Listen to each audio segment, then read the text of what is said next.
The Kansas horizon usually behaves according to a strict, unwritten law of linearity.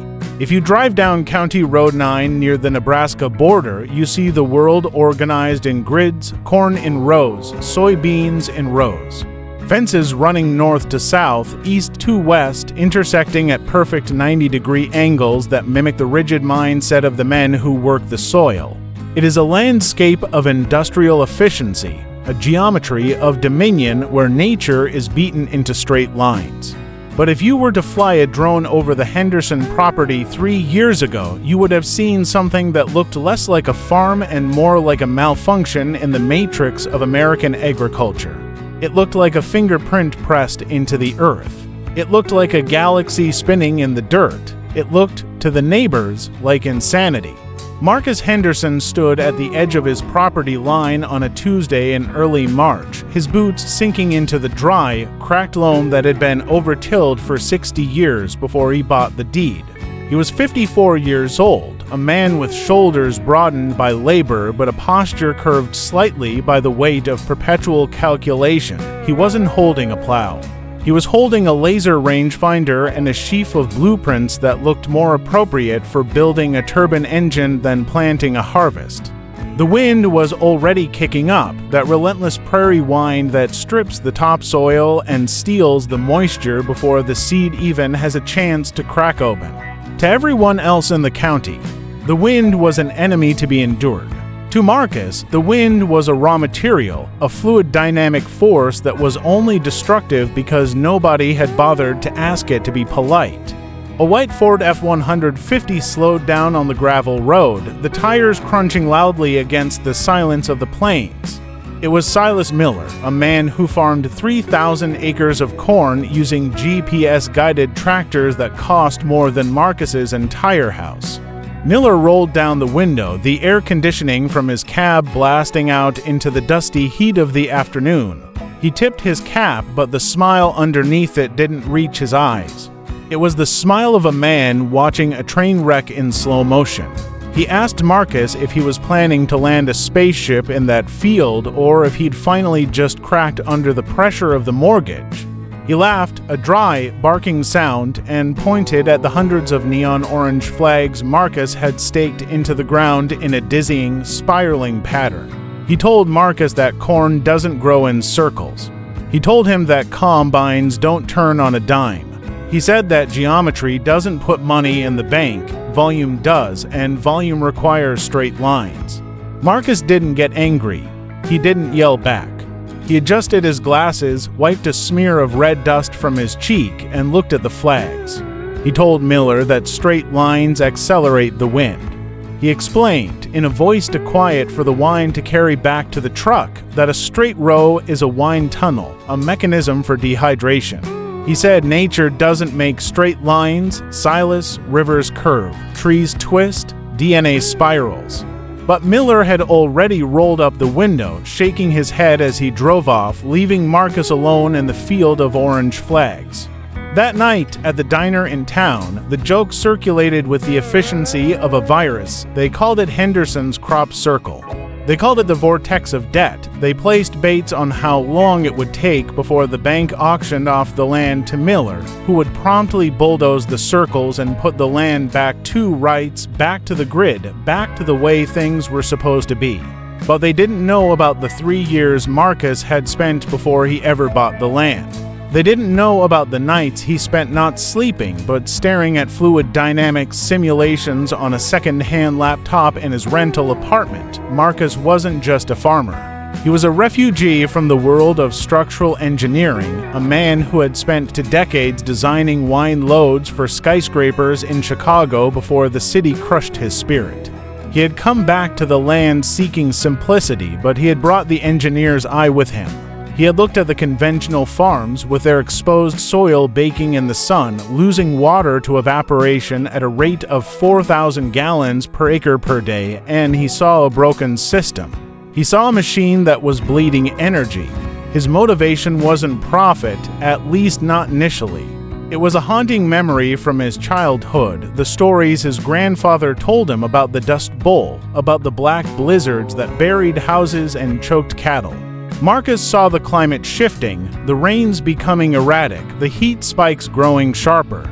He knew that the grid system, the monoculture, was fragile. It relied on a stable climate that no longer existed. He needed to build a fortress. He needed to build a biological machine that could generate its own weather. He began his preparation in the archives of the State University Library, digging up forgotten papers from the 1930s on shelter belts, then cross-referencing them with modern studies on aerodynamics. He studied the breathing patterns of forests. He looked at how the Amazon generates its own rain. He realized that if you could slow the wind speed by 50%, you didn't just stop erosion. You changed the air pressure. And if you changed the pressure, you changed the temperature. The plan he developed was technically known as cyclonic agroforestry, but on his spreadsheets, he just called it the engine. It required planting trees not in rows, but in a specific Fibonacci spiral, a mathematical sequence found in the face of a sunflower or the curve of a nautilus shell. The design was meant to catch the prevailing northwest winds and channel them, not block them. A wall blocks wind and creates turbulence behind it. A spiral guides the wind, wrapping it around the center of the field, slowing it down through friction and forcing it to drop its payload of moisture. It was a humidity trap, but to build it, he needed precision. He couldn't just eyeball it. The preparation phase was grueling. Marcus spent 6 months analyzing the soil composition of every square yard of the 20-acre plot. He found that the pH varied wildly, from acidic pockets of 5.8 to alkaline strips of 7.2. A conventional farmer would have lime blasted the whole thing to a uniform neutral. Marcus mapped it. He chose tree species that thrived in the specific microconditions of the soil. He ordered for 1,000 saplings, a mix of honey locust for their nitrogen-fixing roots and light canopy, Austrian pine for the heavy wind-blocking outer layer, and delicate fruit trees, peaches, apricots, plums that had no business growing in that harsh climate to be placed in the protected center. The skepticism of the community wasn't just passive, it was active. When the truck arrived with the saplings, the driver asked if he should just dump them in the ditch and save Marcus the trouble of killing them slowly. When he went to the hardware store to buy 3 miles of drip irrigation tubing, the owner, a man named Henderson, no relation, as he was quick to point out to customers, asked Marcus if he was plumbing a house for giants. Marcus just checked the receipts. He was operating on a razor-thin budget. He had liquidated his 401k, sold his truck for an older model, and taken a high-interest loan that kept him awake at 3 a.m. staring at the ceiling, calculating the growth rate of a honey locust against the compounding interest rate of the bank. The construction began on a Monday in April. It didn't start with planting, it started with earthworks. Marcus rented a small excavator, a battered yellow machine that leaked hydraulic fluid if you pushed it too hard. He wasn't plowing, he was sculpting. He dug swales long, shallow trenches on contour with the land but curved them to match the spiral of the trees. The idea was that when it rained, the water wouldn't run off the surface. It would be caught in these trenches, sink into the ground, and recharge the water table right at the root zone of the trees. He moved for 100 tons of earth in 3 weeks, working 18-hour days. His hands blistered, then calloused, then cracked. The dust coated the inside of his throat. He lost 15 pounds. Neighbors would slow down on the road to watch the spectacle. They saw a man digging ditches in circles, creating a landscape that looked like a target for an aerial bombardment. They saw him burying wood, old logs, branches, scrap lumber in the bottom of these trenches, a technique called Ridiculed, meant to act as a sponge for water. To them, it looked like he was burying trash. Big Jim, the unofficial mayor of the local coffee shop, spread the rumor that Marcus had lost his mind due to chemical exposure in the city. They said he was building a labyrinth to hide from the repo man. But Marcus was measuring. Every evening, he took readings. Wind speed at the perimeter, 18 miles per hour. Wind speed in the center of the first Earth berm ring, 12 miles per hour. It was working. The physics were holding. He hadn't even planted a tree yet, and the earthworks alone were already disrupting the boundary layer of the air. He felt a grim satisfaction as he entered the data into his notebook, his handwriting shaky from exhaustion. He knew something they didn't. He knew that the wind was a thief, and he was building a vault. Then came the planting. This was the most critical phase. If the spacing was off by even a few feet, the aerodynamic effect would fail. The wind would break through the gaps and scour the interior. He used a surveyor's transit and marked every single spot with a color-coded flag. Blue for the pines, yellow for the locusts, red for the fruit and nut trees. He hired high school kids to help him dig, but they quit after 2 days, complaining that the work was too weird and Marcus was too demanding about the depth of the holes. They said he measured the hole depth with a ruler. They were right. He did. He finished the planting alone for 1,000 trees. He developed a rhythm: strike the shovel, lever the earth, place the root ball, backfill, tamp, water. Strike, lever, place, backfill, tamp, water. He did this until his muscles entered a state of fugue, a robotic repetition where thought ceased and only the motion remained. He worked through the rain, slipping in the mud. He worked through the early heat of May, the sweat stinging his eyes.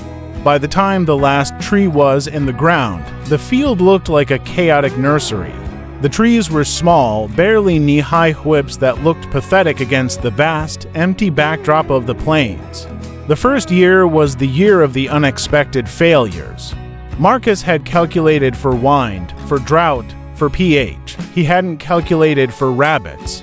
The local jackrabbit population, seeing 4,000 tender saplings appear in a desert of dry corn stalks, treated the spiral as an all-you-can-eat buffet.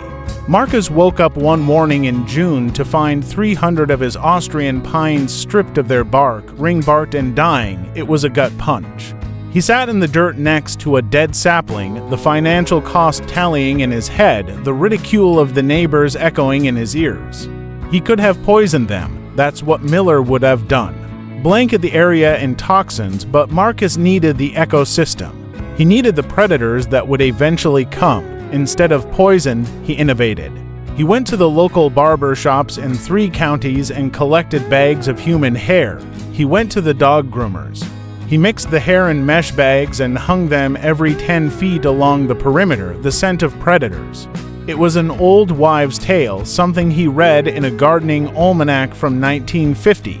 He felt ridiculous doing it, tying bags of hair to sticks in the moonlight. But the rabbits stopped. The scent barrier worked. It was a small victory, but it taught him a lesson. High-tech planning needed low-tech solutions. By the second year, the structure began to emerge. The fast-growing honey locusts had shot up to 6 feet, their thorny branches creating a thin, green veil.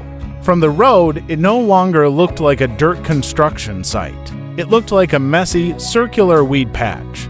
The neighbors' criticism shifted from mockery to annoyance. They complained about the weed seeds blowing onto their immaculate, chemically sterilized fields. They complained that the spiral was an eyesore. Someone called the county weed control board on him. An inspector came out, clipboard in hand, expecting to write a citation for noxious weeds. Marcus walked him through the spiral. He showed him the species list. He showed him that what looked like weeds were actually cover crops: clover, vetch, tillage, radish planted specifically to drill into the hard pan soil and fix nitrogen.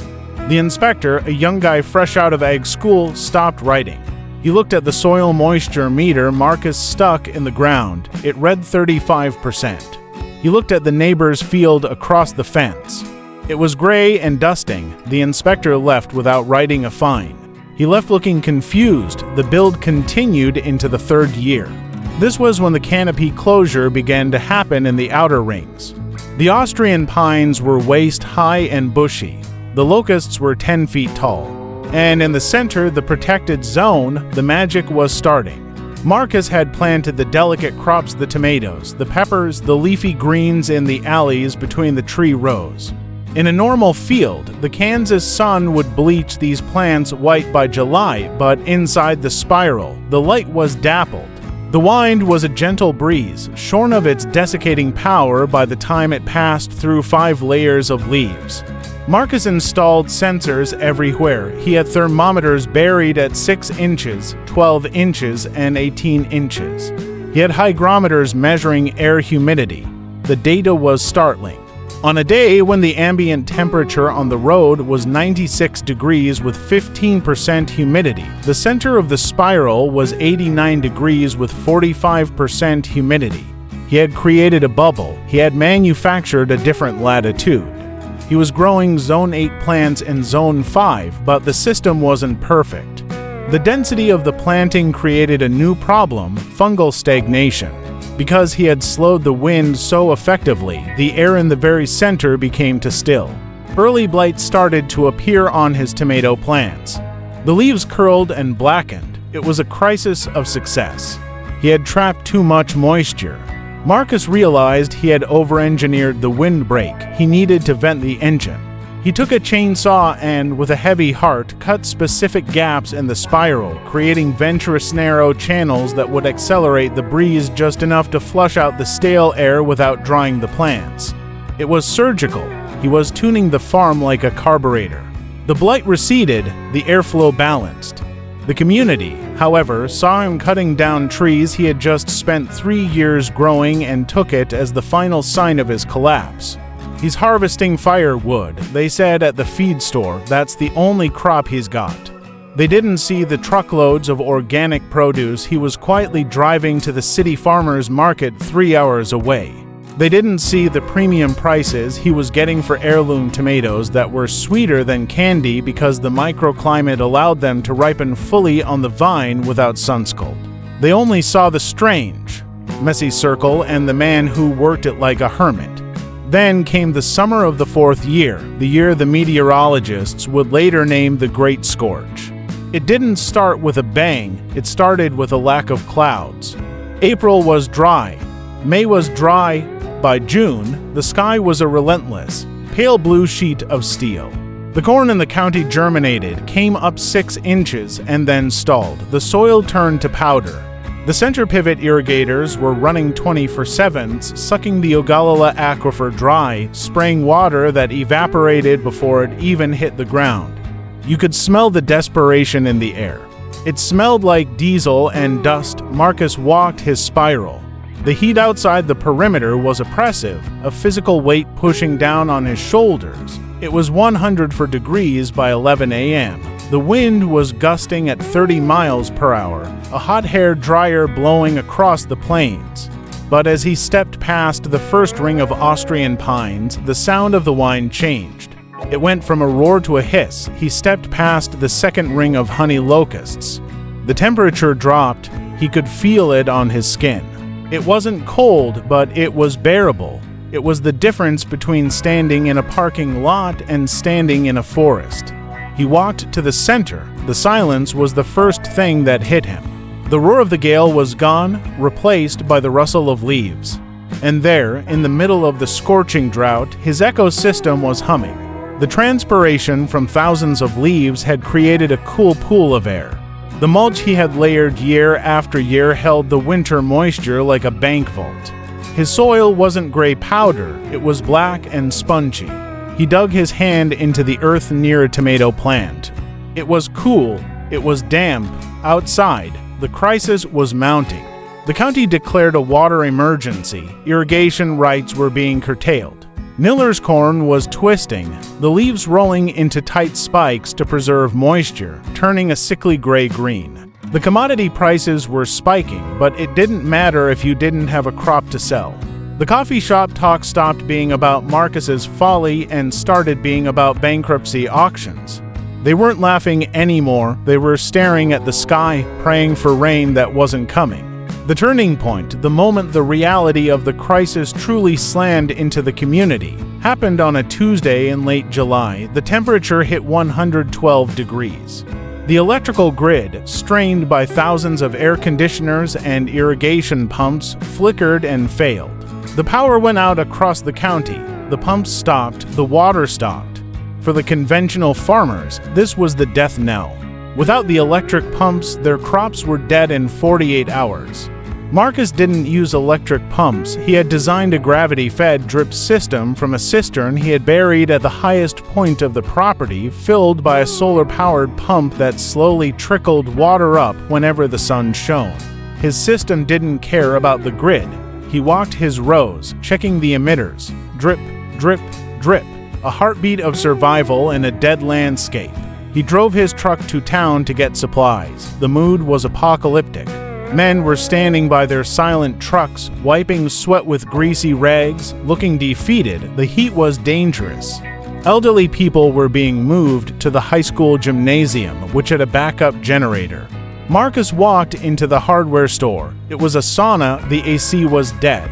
Big Jim Miller was there, looking 20 years older than he had in the spring. His face was red, his eyes puffy. He looked at Marcus, ready to fire off a defensive insult, ready to defend his dying corn, but he didn't. He just looked at Marcus's boots. They were muddy. "You got a leak, Henderson?" Miller asked, his voice rasping. "Your boots, they've got mud on them." Marcus looked down. No leak, Silas, just watering. With what power? "Gravity," Marcus said, "and the trees. The trees sweat. Keep it cool." Miller laughed, but it was a weak, broken sound. "Trees don't sweat, Marcus. Trees die. My windbreak is dead." The heat cooked the cedars. "Your cedars are in a line," Marcus said gently. "They took the full force. My trees protect each other. It's a phalanx. You can come see if you want." Miller hesitated. The pride of a lifetime of farming, of doing things the right way, was a wall between them. But the heat was melting everything, even pride. "I might drive by," Miller grunted, looking away, just to see the mess. "It's 85 degrees inside the middle ring," Marcus said, and walked out. He left the statement hanging in the superheated air of the store. He knew Miller wouldn't come immediately, but he knew the heat would drive him.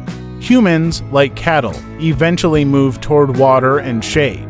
The validation didn't come with a trophy. It came with a convoy. 3 days later, as the heat wave entered its second brutal week, a line of trucks appeared on Marcus's driveway. It wasn't just Miller. It was the county extension agent. It was the neighbors who had called the weed control board. They didn't come with apologies. They came with curiosity masked as skepticism. They got out of their trucks, shielding their eyes from the glare. The heat on the gravel driveway was radiating up through the soles of their shoes. Marcus walked out to meet them. He didn't gloat. He didn't say, "I told you so." He just gestured toward the gap in the trees, the entrance to the spiral. "Better inside," he said. They walked in single file. It was like stepping through a portal. They passed the outer ring of Austrian pines, scorched and brown on the outside but green on the inside. They passed the scrubby buffer zone, then they hit the honey locust ring. The temperature dropped 10 degrees. You could hear them exhale. Shoulders dropped. The tension in their jaws released. They walked deeper into the fruit zone. The air was heavy, rich with the smell of damp earth and ripening peaches. It smelled like a jungle in the middle of a desert. Miller reached out and touched a peach. It was plump, fuzzy, and cool. He looked at the ground. There was no bare dirt. It was covered in a thick layer of clover and straw mulch. He kicked it with his boot. Damp soil was exposed. "How?" Miller asked. It was a whisper. "The wind," Marcus said. "We're not fighting it, we're spinning it. The spiral compresses the air pressure as it moves to the center. High pressure on the outside, lower pressure on the inside. It acts like a condenser. The trees breathe out moisture, the wind swirls it around, and the canopy traps it. It's a microclimate." The county agent, a man who had spent 40 years preaching the gospel of chemical fertilizers and straight rows, pulled out a notebook. "What's the yield?" he asked, pointing to the tomato plants that were sagging under the weight of fruit. "I'm pulling 80 pounds per plant on the indeterminate varieties," Marcus said. "The county average is 20. For 100%, the agent muttered. He looked around the circle. He looked at the sky, which was still a bleaching white fire, and then back at the green sanctuary. "You created a biosphere." "I just mimicked a forest edge," Marcus corrected. "Nature loves an edge. The whole farm is nothing but edge." The crisis became the catalyst. That afternoon, Marcus didn't just show them the farm. He fed them. He sliced tomatoes that tasted like sunlight and water. He gave them peaches that dripped juice down their chins. For men who had been eating processed food and worrying about dying crops, it was a religious experience. The sensory shock of life in the midst of death broke the dam. They stopped being critics and started being students. They asked about the spacing. They asked about the swales. They asked about the bug balance. Why weren't the grasshoppers eating everything? The birds, Marcus pointed to the canopy. I provided habitat. The wrens, the swallows, they work for free. They eat the bugs. I don't spray. The validation was absolute. But the true test of the system was yet to come. The heat wave broke with a violent storm, a supercell that rolled in from the west with hail the size of golf balls. In a conventional field, hail shreds the corn to ribbons. It strips the soybeans to sticks. The community watched the radar with dread. The storm hit at midnight. The wind screamed. The hail hammered the roofs like machine gun fire. Marcus sat on his porch, watching the trees thrash. He was terrified. If the canopy broke, the system failed. He couldn't see anything in the dark, only hear the roar of the wind battling his spiral. It sounded like a freight train colliding with a waterfall. Morning revealed the truth. The neighbors' fields were decimated. The corn was flattened, lodged against the mud. The stalks snapped. It was a total loss. Insurance would pay, but the harvest was gone. Marcus walked his spiral. The outer ring of pines had taken a beating. Branches were down, needles stripped. They had done their duty. They were the shield wall. But as he walked inward, the damage lessened. The second ring had some stripped leaves. The third ring was intact and in the center. The tomatoes were still standing. The hail, caught in the vortex of the wind above the trees, had been largely thrown outward by the updraft created by the spiral shape, or shattered against the upper canopy. The delicate crops in the center were untouched. He found Miller standing at the property line again, looking at his own flattened corn, then at Marcus's standing green fortress. Miller didn't wave. He just nodded, a slow, somber nod of respect. Later that day, Miller came over with a chainsaw to help clear the fallen branches from Marcus's outer ring. It was a peace offering. It was an admission. "Teach me," Miller said as he revved the saw. "I've got 3,000 acres of flat dirt. I can't do this anymore. It takes time." "Silas," Marcus said. "Trees grow slow." "I've got time," Miller said. "I ain't got nothing else." The legacy phase of the story didn't happen overnight. It was a slow spreading of roots, much like the trees themselves. It began with the Henderson Method workshops held in Marcus's barn. 5 farmers showed up to the first one, 20 to the second. By the third year after the Great Scorch, farmers from Nebraska and Oklahoma were driving down to see the spiral farm. Marcus didn't copyright the design. He didn't sell a course. He gave the blueprints away. He printed them on cheap paper and handed them out like flyers. Knowledge, he told them, is the only thing that grows when you share it. Seeds multiply. Ideas multiply. The landscape of the county began to change. It was slow, subtle at first, a curved windbreak here, a swale there. But over the next decade, the rigid grid began to soften. From the air, the county no longer looked like a perfect checkerboard. It began to look like a series of cells, biological and fluid. The Miller spiral went in 3 years after the drought, a massive 300-acre adaptation of Marcus's design, scaled up for mechanized harvesting using articulated tractors that could handle the curves. The data came in over the years. The farms that adopted the cyclonic method saw a reduction in water usage by 60%. Their soil organic matter tripled. The local water table, which had been dropping for 50 years, began to stabilize in the areas with high density of these spiral farms. They were catching the rain, sinking it, banking it. They had changed the microclimate not just of a field, but of the valley. Marcus grew older. His hair turned the color of the silver maple bark. He spent less time digging and more time sitting in the center of the spiral, which was now a cathedral of green. The trees towered 40 feet overhead. The wind outside could be howling, stripping the paint off barns, but inside, the air was still. He would sit there and listen to the birds, the hum of the insects, the breathing of the forest he had built in a desert. He realized that the validation wasn't the 400% increase in harvest. That was just the metric that got people's attention. The real validation was the resilience. He had built a system that could take a punch. He had proved that you didn't have to fight nature to feed people, you just had to understand her geometry. 10 years after the Great Scorch, a university research team came to study the Henderson effect. They brought LiDAR drones and thermal cameras. They produced a paper filled with equations and graphs that proved what Marcus had known instinctively. The spiral created a thermal chimney, a self-regulating HVAC system powered by the sun and wind. They called him a pioneer of regenerative fluid dynamics. Marcus read the paper and smiled. He put it on the shelf next to his old, dusty copy of the 1950 gardening almanac. He walked out to the porch where a group of young farmers was waiting for a tour. They were the age he was when he started, full of anxiety, looking at a broken world, wondering if there was a future in the soil. He looked at them. "You think you're here to learn how to grow tomatoes," he told them. "You're not. You're here to learn how to bend the wind. You're here to learn that the shortest distance between 2 points is a straight line, but the most living path is always a circle." He led them into the trees. The wind died down. The temperature dropped. The birds sang.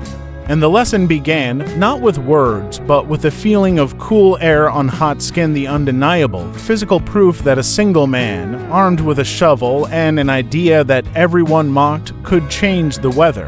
The legacy of Marcus Henderson wasn't just in the crops he grew. It was in the realization he planted in the minds of a generation that the systems we build, our farms, our cities, our economies, are only as strong as their alignment with the laws of nature. We can build straight lines and shatter when the storm comes, or we can plant circles, bend with the wind, and thrive. The choice, he would say, pointing to the thriving green spiral surrounded by the recovery of the plains, is yours. The waiting was the hardest part of the engineering. In structural mechanics, steel behaves predictably. You weld a joint, you torque a bolt to a specific specification, and the physics are settled. The load is transferred. The tension is resolved. But in biology, in this slow-motion architecture of the spiral, there was no torque wrench to click when the job was done. There was only the agonizing slowness of photosynthesis. For the first 2 years, the spiral farm didn't look like a revolution, it looked like a mistake. It looked like a man had taken a perfectly good, flat field and scarred it with strange, concentric bruises. Marcus spent those middle years living in a state of suspended anxiety. He had depleted his savings to the point where he was eating rice and beans for nights a week, sitting at his kitchen table under the hum of a single lead bulb, watching the numbers in his bank account dwindle like water in a cracked cistern. The bank officer, a man named Mr. Abernathy, who wore suits that were slightly too shiny and drove a car that smelled of vanilla air freshener, came out for a site inspection in the late autumn of the second year. Abernathy didn't get out of his car at first. He just sat there, the engine idling, looking at the rows of immature trees that were barely poking above the dead weeds of the previous season. When he finally stepped out, his shoes crunched on the gravel with the heavy, ominous sound of institutional authority. He held a clipboard that contained the fate of Marcus's mortgage. He walked the perimeter, frowning at the hairbags, frowning at the swales, frowning at the apparent lack of a cash crop. "The loan covenants are specific, Mr. Henderson," Abernathy said, not looking at Marcus but at the chaotic jumble of the outer ring. "They require active cultivation. This looks ... abandoned. It looks like a hobby project gone wrong. We need to see projected yields. We need to see rows. We need to see something that looks like collateral, not a nature preserve." Marcus walked him to a honey locust. He knelt down and scraped away the mulch. "Look at the soil," Marcus said. "Don't look at the tree, look at the dirt." He grabbed a handful. It was dark, clumping together, threaded with the white webbing of mycelium. 2 years ago, this was dust, now it's alive. The collateral isn't the crop, Mr. Abernathy. The collateral is the capacity of the land to sustain life. Your other clients are mining their soil. I'm building mine. Their asset is depreciating. Mine is appreciating. Abernathy looked at the dirt in Marcus's hand with mild distaste. He didn't touch it. He checked a box on his form. The bank deals in commodities, Marcus, corn, soy, wheat. We don't have a market value for living dirt. You have 6 months to show a marketable harvest, or we move to foreclosure proceedings. The risk committee is already nervous about the eccentric nature of your operation. That threat hung over the farm like a low-pressure system. It drove Marcus into a frenzy of micromanagement. He began to sleep in the field. He set up a cot in the center of the spiral, under a tarp, so he could wake up every 2 hours to check the drip lines, to manually hunt for hornworms on the tomato plants by moonlight to avoid buying pesticides. He became a nocturnal creature, moving through his own creation like a ghost, measuring leaf growth in millimeters. It was during these lonely nights that he began to understand the true acoustics of his design. The spiral didn't just channel wind, it channeled sound. Standing in the center at 3 a.m., he could hear the highway 5 miles away as a dull thrum, but he could also hear the breathing of the land. He heard the rustle of the voles in the grass. He heard the click of beetles. He realized that the shape of the planting was acting like a parabolic dish, focusing the sonic energy of the ecosystem into the center. It was a cathedral of noise, but it was the noise of life. The breakthrough in the community's perception, or at least the crack in their armor of dismissal, came from an unlikely source. The school bus driver, Mrs. Higgins, she drove the route down County Road 9 every morning and afternoon. For 2 years, she had driven past Henderson's Folly and shaken her head. But in the 3rd year, she noticed something. In late January, when the rest of the county was buried in drifts of snow and the roads were slick with black ice, the stretch of road directly in front of Marcus's farm was always clear. She mentioned it at the diner. "I don't know what he's doing," she said, blowing on her coffee. "But the snow doesn't drift there. Everywhere else, the wind catches the snow off the fields and piles it for feet high on the tarmac. But right there, by his trees, the road is dry. The wind hits those trees and ... it just stops. It lifts up. It carries the snow over the road instead of dropping it on it." The county road maintenance crew noticed it too. They realized they didn't have to plow that quarter-mile stretch as often. Marcus had inadvertently created a snow fence of aerodynamic perfection. He had lifted the boundary layer of the wind just enough to keep the road clear. It was a small thing, a matter of fluid dynamics, but in a rural community, practical utility earns respect faster than theoretical philosophy. People started waving when they drove by. Not a big wave, just a lifting of 2 fingers from the steering wheel. An acknowledgement, "You saved me 5 minutes of shoveling." But the true test was not the snow, it was the heat. The seasons were turning violently now. The spring rains were torrential, washing away the topsoil of the neighboring farms in great brown rivers that clogged the ditches. Marcus's farm didn't bleed. His swales, those curved ditches he had labored over, swallowed the deluge. The water sat in them for 3 hours, then vanished, sucked down into the sponge of the subsoil. While Miller and the others were out frantically digging drainage channels to get the water off their land, Marcus was banking it. He was charging his battery. Then came the transition to the build phase of the ecosystem itself. The trees began to close ranks. The honey locusts, now 15 feet tall, started to drop their pods, long, sweet, nitrogen-rich legumes. Marcus didn't harvest them for sale, he let them fall. They were food for the soil and food for the pigs he bought that spring. To Ossabaw Island hogs, heritage breed, black and hairy. He named them Orville and Wilbur. He released them into the outer rings of the spiral. This was another violation of the unwritten rules. You keep pigs in a pen, you keep them on concrete. You don't let them roam in your crop, but Marcus understood the cycle. The pigs ate the locust pods, they rooted in the mulch, aerating the soil with their snouts, and they left behind manure that was instantly processed by the dung beetles that had returned to the land. The pigs were his tractors, they were his fertilizer spreaders. And because they were in the shade of the trees, they didn't suffer from the sun. They grew fat and happy, turning waste pods into bacon and soil fertility. The integration of animals changed the energy of the place. It wasn't just silent plants anymore. There were grunts, squeals, the sound of heavy bodies moving through brush. It felt like a farm, but to the neighbors, it looked like chaos. "He's got pigs running wild in the woods," they said. "It's gone feral over there." But Marcus was tracking the data. His soil organic matter had risen from 1% to 4% in 3 years.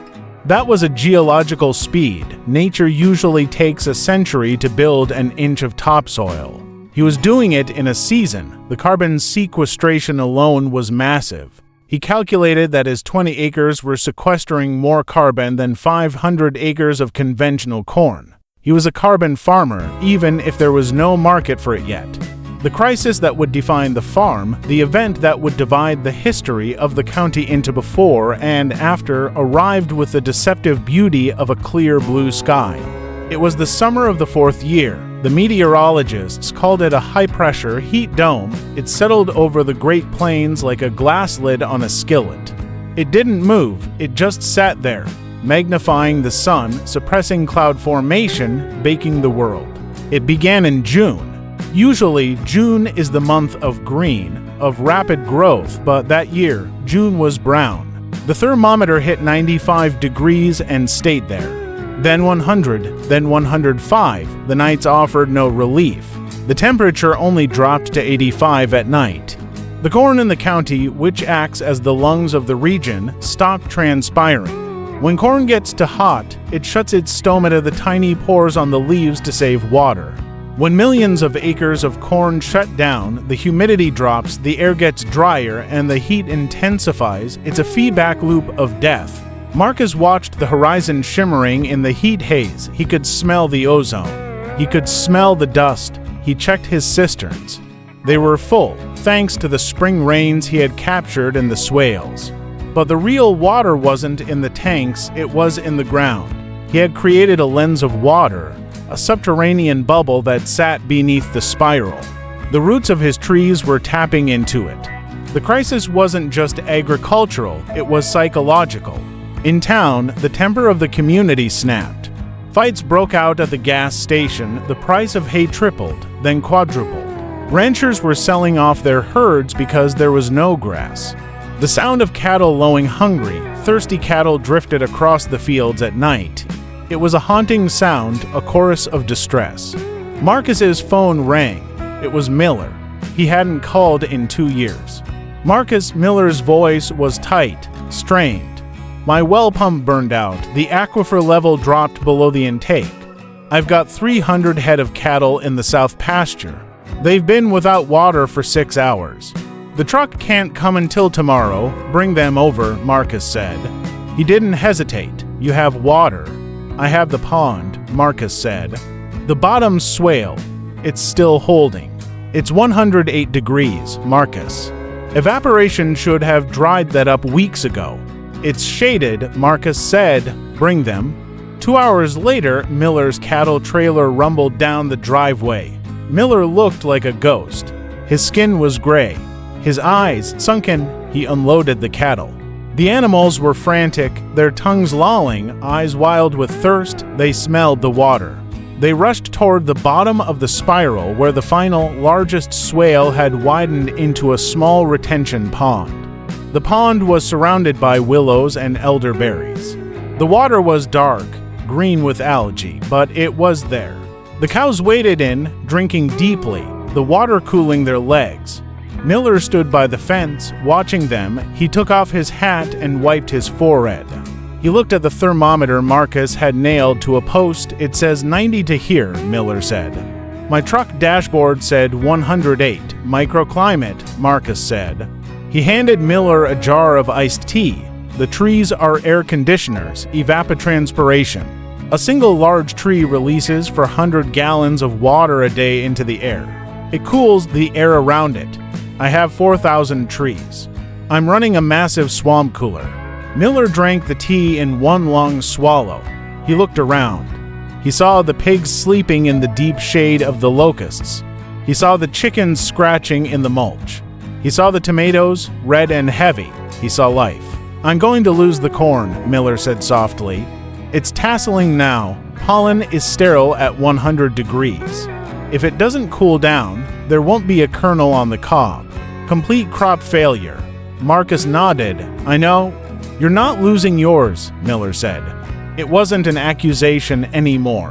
It was a statement of fact. "My corn is a mix of 300 species," Marcus said.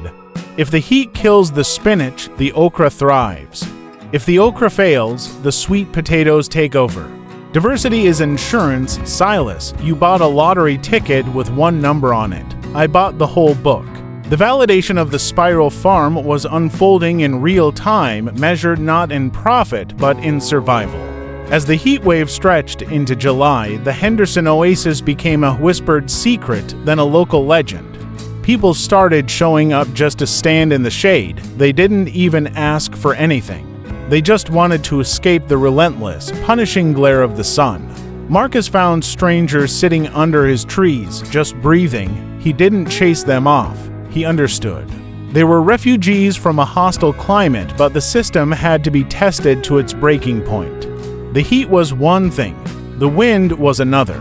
The crisis climaxed with the arrival of the Derrico. It was a straight-line windstorm, a wall of wind moving at 100 miles per hour, pushing a dust cloud that reached the stratosphere. The sky turned a bruised purple, then a sickly green. The birds in the spiral went silent. The pigs buried themselves deep in the straw. Marcus stood on his porch and watched the wall of dust devour the horizon. It looked like the end of the world. It looked like the stories his grandfather told. He retreated into the storm cellar, pulling the heavy steel doors shut. The sound was deafening. It felt like the earth was being scoured clean. He sat in the dark, clutching a flashlight, wondering if the physics would hold. He had calculated for 80 miles per hour winds. He hadn't calculated for 100. He hadn't calculated for the sheer kinetic energy of a solid wall of air. He thought about the Austrian pines on the outer ring. They were the sacrificial layer. If they snapped, the wind would tunnel in and tear the fruit trees apart. If the spiral unraveled, the microclimate would be blown away in seconds. He thought about the years of digging, the blisters, the ridicule. He thought about Miller's cows huddled in the hollow. The storm raged for 40 minutes. Then, as quickly as it had come, it vanished. The silence that followed was heavy. Marcus pushed open the cellar doors. The air was thick with dust, tasting of copper and dirt. He walked out. The landscape had changed. The neighbor's barn roof was gone, crumpled like tinfoil in a field a half-mile away. The power poles were snapped like matchsticks lying across the road. Miller's corn was flattened, absolutely decimated, pressed into the mud as if a steamroller had passed over it. Marcus turned to the spiral. The outer ring was battered. Several large pines were down, their root bowls ripped from the earth, exposing the clay. Branches were everywhere. It looked like a war zone. But as he climbed over the fallen sentinels and moved inward, the devastation lessened. The second ring had lost limbs, but the trunks stood. The third ring was shaking, stripping leaves, but intact. In the center, he walked into the heart of the spiral. The air was still turbulent, swirling with dust, but the violence had been broken. The wind had been forced up, spiraling over the top of the canopy like water over a rock. The tomato plants were wind-whipped, some branches broken, but they were standing. The greenhouse plastic was torn, but the structure held. The cows were huddled together in the lowest swale, spooked, shaking, but alive. He found a single peach lying on the ground, knocked loose by the vibration. He picked it up. It was unbruised. He took a bite. It was sweet. He walked to the edge of his property. Miller was walking towards him from the wreckage of his own fields. Miller was walking with the gait of a man who has lost everything. He stopped at the property line, looking at the downed pines, then looking through the gap to the standing green center. "You held," Miller said. "We bent," Marcus corrected. "We didn't break." Miller looked at his own field. "I broke. It's all gone. Crop insurance will cover the debt. Maybe." but the land ... the soil is in the next county. I watched it blow away, Marcus. I watched my farm turn into smoke. The soil can come back, Marcus said, but you have to stop fighting the wind. I don't have the money to plant trees, Miller said, his voice cracking. I don't have the years, you have the seeds, Marcus said. I have thousands of seeds, the locusts dropped millions of them. The pines have cones, we can collect them. We can start a nursery, right here. This was the beginning of the legacy. It wasn't a commercial triumph where Marcus became a millionaire. It was a reconstruction effort. In the weeks following the derecho, the community didn't just rebuild barns. They began to rethink the architecture of their lives. The shock of the storm, the visual proof of the spiral farm's survival, broke the cognitive dissonance that had held them in the grid. They came to Marcus not as customers, but as desperate students. The workshop wasn't formal. It was men and women standing in the mud, holding chainsaws, clearing the debris of the pines, while Marcus explained the concept of wind friction and permeability. He explained that a solid wall fails because it creates a vacuum behind it that sucks the wall down. A permeable wall a tree lets some wind through, diffusing the energy. You have to let the force pass through you, he told them, sounding more like a martial artist than a farmer. If you try to stop it all, you break. If you filter it, you survive. They started small. Miller planted a windbreak on his north line. Not a spiral yet, just a curve, a gentle arc to deflect the winter gales. Then the Johnson family down the road dug swales to catch the runoff from the highway. The landscape began to scar over, but the scars were green. Marcus spent his 60s not expanding his farm, but shrinking his labor. The system had reached a point of ecological climax. The trees were mature, the canopy was closed. The weeds didn't grow anymore because there was no light for them on the forest floor. He didn't have to water, the soil held it. He didn't have to fertilize, the pigs and the leaves did it. He had engineered himself out of a job. He became a walker in his own woods. He watched the succession of species. He saw birds he hadn't seen in Kansas since he was a boy: orioles, tanagers, hawks that needed tall timber. He saw the return of the native grasses in the glades he cut for sunlight. The farm had become a park, a productive wilderness. One evening, years later, a young woman knocked on his door. She was a doctoral student from the state university, holding a tablet and a camera. She said she was studying resilient agricultural typologies. She asked if she could interview him. I'm not an agriculturist, Marcus told her, sitting on the porch swing that he had built from the wood of the fallen pines. I'm a mechanic. She asked, setting up her recorder. I fix broken engines, he said. The industrial farm is a broken engine. It runs hot. It leaks fuel. It vibrates until it shatters. I just built an engine that runs cool. And the spiral, she asked, why the circle? Why not just a better grid? Marcus leaned forward. Because the grid is a map of the human ego. It says I own this, I control this. The circle is a map of the world. It says I am part of this. I'm inside this. The wind doesn't know what a square is. The sun doesn't shine in a square. To catch the energy, you have to shape yourself to the energy. She looked at the lush, dark tunnel of trees leading into the heart of the property. It feels like a different country in there, she said. It is, Marcus smiled. It's the future. Or maybe it's the past. I can't tell the difference anymore. The legacy of Marcus Henderson wasn't a statue in the town square. It was the satellite image of the county 20 years later. If you looked at Google Earth, you saw the rigid grid of the American Midwest, the endless checkerboard. But in the center of County Road 9, there was a virus of green. A cluster of circles, arcs, and spirals that had spread from Henderson's property onto Miller's, then Johnson's, then the next. It looked like a colony of cells dividing. It looked like a thumbprint of life on a canvas of geometry. And in the center of that thumbprint, under the shade of a 50-year-old oak that he had planted as an acorn, Marcus sat. He was no longer the crazy man on the hill. He was the root. The wind blew over the canopy, a gentle rustle now, a song instead of a scream. He closed his eyes and listened. The system was working, the harvest was in. And for the first time in history, the wind was polite.